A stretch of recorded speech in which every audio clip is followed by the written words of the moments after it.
vamos entender um pouquinho a nossa realidade. A gente convidou para fazer um debate, uma reflexão sobre esse assunto que assustou muita gente.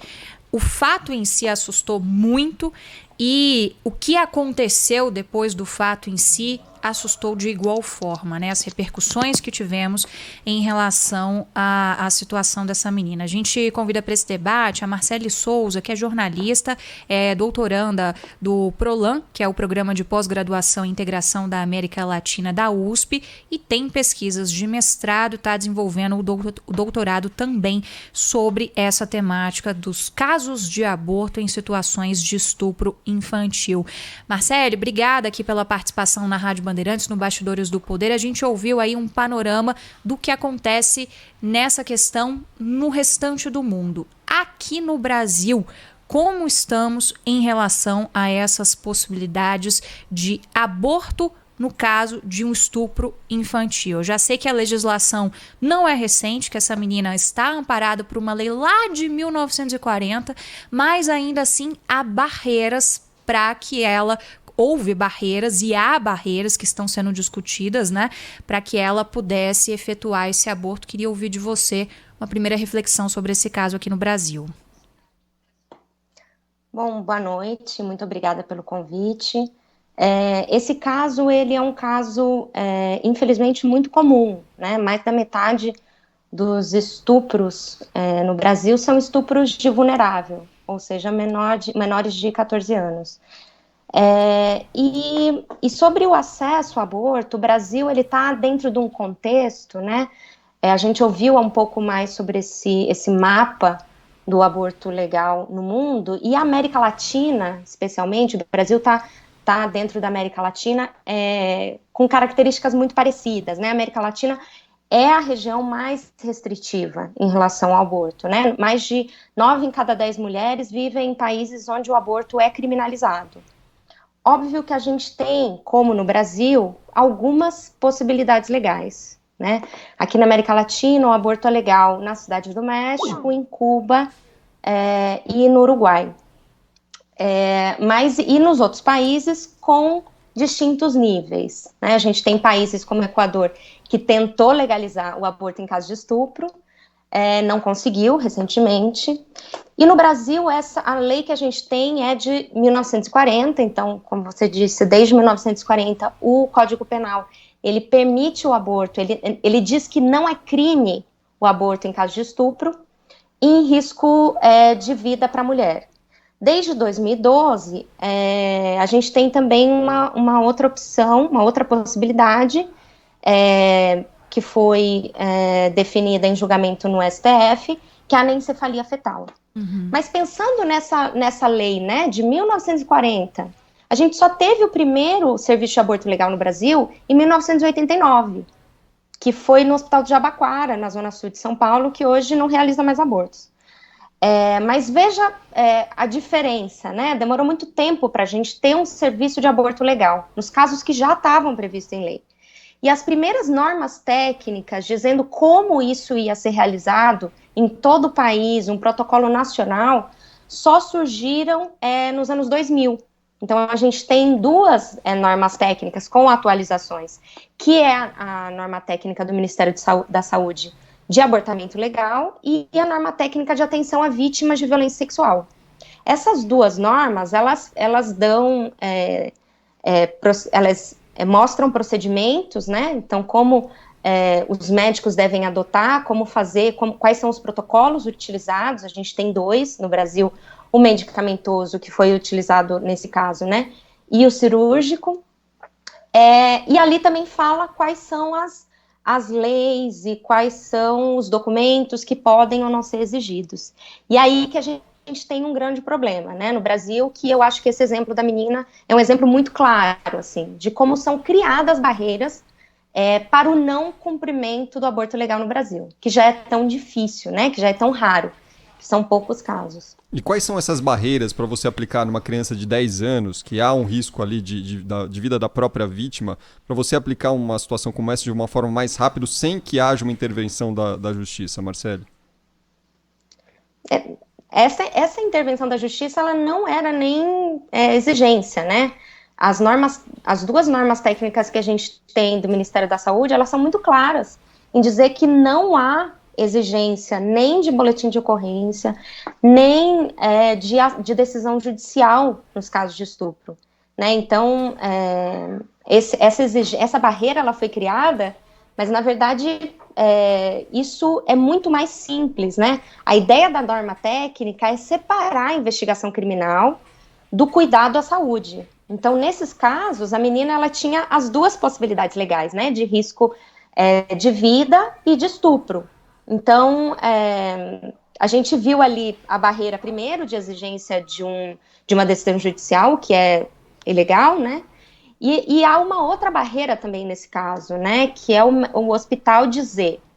Eu vi alguns argumentos, né, na imprensa, assim, diferentes. Então, em alguns eu li que o hospital disse que não tinha protocolo para a realização desse aborto. O que é mentira. A gente tem uma norma técnica, a gente tem duas normas técnicas do Ministério da Saúde sobre protocolos. Então, não há como não ter um protocolo. E a gente também tem protocolos da Organização Mundial da Saúde, dizendo como realizar.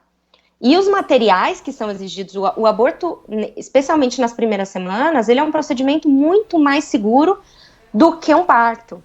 Especialmente nesse caso em que a menina era tão jovem. Então, e o Ministério da Saúde, teoricamente, já me disse que qualquer hospital que tenha capacidade para maternidade tem capacidade para aborto legal. Então, essa não deveria ser uma barreira.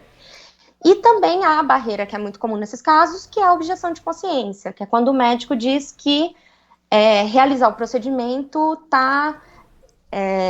vai contra as coisas que ele acredita. Só que, né, tanto o código de ética quanto as normas técnicas, elas são muito claras em dizer que o médico ele só pode alegar objeção de consciência em caso não há risco de vida para a mulher, o que nesse caso havia, e quando há outro profissional capaz de fazer naquele hospital. E aparentemente não havia, porque ela teve que ir para outro estado. Então não há como alegar objeção de consciência nesses casos. Você vê uma série de violações que aconteceram nesse caso, e essas violações elas são super comuns. Infelizmente no Brasil elas são super comuns. Assim como também são muito comuns casos como o dessa menina de 10 anos, né, Marcele? A gente conversava aqui antes da entrevista e você me contava que uma das suas pesquisas foi sobre uma menina de 9 anos que ficou grávida de gêmeos, uma situação bastante similar ao que a gente teve agora dessa menina do Espírito Santo, né? Se tem algum dado palpável para a gente tentar se aproximar de medir o quão essa realidade é preocupante aqui no Brasil? O que a gente sabe é que mais de 50% dos estupros realizados no Brasil são estupros com menores de 14 anos. Isso a gente está falando de dados notificados, né, em que há registro de BO.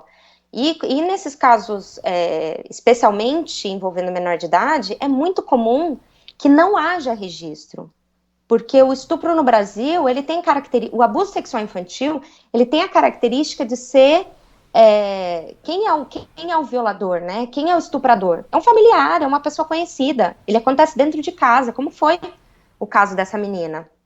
Então, eu acho que esse caso ele exemplifica muito bem, assim, porque, em geral, os casos acontecem muito jovem, né? Começam com 7 anos, por exemplo, e os violadores, eles são da família, então não há registro, né? O que a gente sabe é que são mais de 50%, mas os números são muito subnotificados quando a gente fala de abuso sexual infantil, de estupro em geral e de estupro de vulnerável. E até por isso que a norma técnica diz que não exige decisão judicial, né? Porque a decisão pode demorar muito, e não exige BO, porque o procedimento criminal ele tem que caminhar separado do cuidado da saúde da vítima, né? Existem outros protocolos. Então, quando a vítima de um estupro ela vai para o hospital em busca de um aborto legal em caso de estupro, ela tem que seguir uma série, ela tem que passar por várias entrevistas, ela tem que seguir uma série de burocracias, não é qualquer uma que consegue aceder também, né?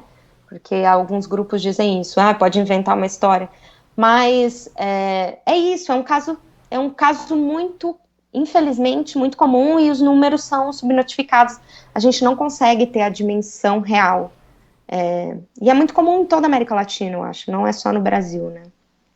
Marcele Souza, doutoranda do Programa de Pós-Graduação em Integração da América Latina. Existe alguma região, você falou sobre subnotificação, é difícil ter um número fechado sobre esse tipo de caso aqui no Brasil, mas existe uma estimativa, uma ideia de onde esse tipo de situação ocorre mais dentro do Brasil?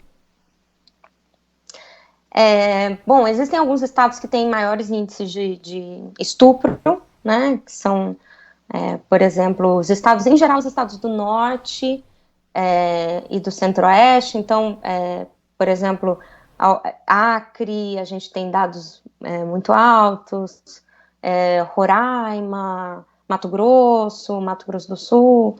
Esses números, eles variam, né, de ano a ano, mas alguns estados têm altos índices proporcionalmente de estupro. O triste aqui é inversamente proporcional, né? Eu fiz uma pesquisa fazendo esse levantamento em 2017 e vi que os dados, o número de estupros, os estados com maior número de estupro eram exatamente os estados que não cumpriam, que não ofereciam serviço de aborto legal.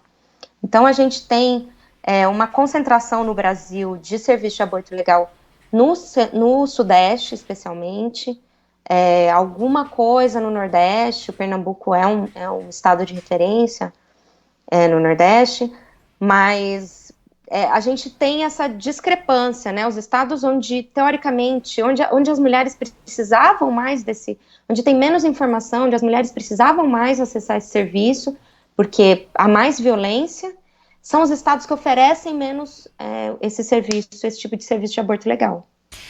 Marcele, e uma reflexão que eu fiz muito sobre esse caso foi tudo muito chocante, né? Desde o fato de saber que essa menina era estuprada por alguém da própria família há 4 anos, né? Desde os 6 anos de idade, ela hoje com 10 anos, desde as repercussões que houve desse caso, acho que o momento que essa menina mais precisaria era de ter privacidade para lidar com a própria dor, para lidar ali com o próprio sofrimento, porque é uma situação muito difícil para uma pessoa já em idade madura. Imagina o que é na cabeça de uma criança de 10 anos, né? E para tentar se estabelecer ali um mínimo de condição emocional para essa menina se reestabelecer. Tô falando isso porque me preocupo muito com o passo seguinte a um procedimento de aborto, que é a questão do atendimento psicológico. A gente já tem tantos esses gargalos para cumprir algo que a lei permite. Como que são os gargalos no pós-procedimento? O que temos ainda a aprender sobre a importância desse atendimento psicológico? Em que medida ele é ou não prestado a essas vítimas de abuso infantil?